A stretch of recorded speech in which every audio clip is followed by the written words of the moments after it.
احلى بسبوسه ممكن تعمليها، سهله وبسيطه وسريعه ان شاء الله تقدري تعمليها وتطلع معاكي مظبوطه. هيبقى عندنا نص كيلو من سميد البسبوسه من عند العطار. هنضيف له 3 معالق جوز هند او معلقتين جوز هند تبع اللي عندنا، وانا بضيف لها نص معلقه بيكنج باودر.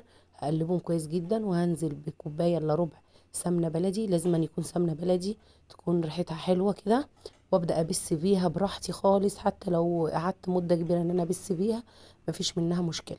بعد كده في نفس البوله هضيف هنا كوبايه حليب، عليها كوبايه سكر، عليها معلقه عسل نحل، او ممكن عسل كلوكوز، وهحطهم في الميكروويف حوالي نص دقيقه او دقيقه لغايه اما يطفوا كده. وبعد كده بنزلهم على البسبوسه زي ما انتم شايفين كده، ادخلهم الميكروويف. طبعا في الوقت ده انا دهنت الصينيه بسمنه بلدي برضو. والسر هنا هي معلقه لبن بودره، حليب بودره. عايزه اقول لكم بيخلي البسبوسه تحفه وطعمها حلو جدا.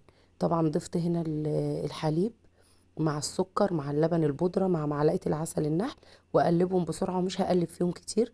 طبعا زي ما انتم شايفين كده انا فردتها، وطبعا عندي صف لوز وضفتها. ودي كان شكلها. بس السلام عليكم.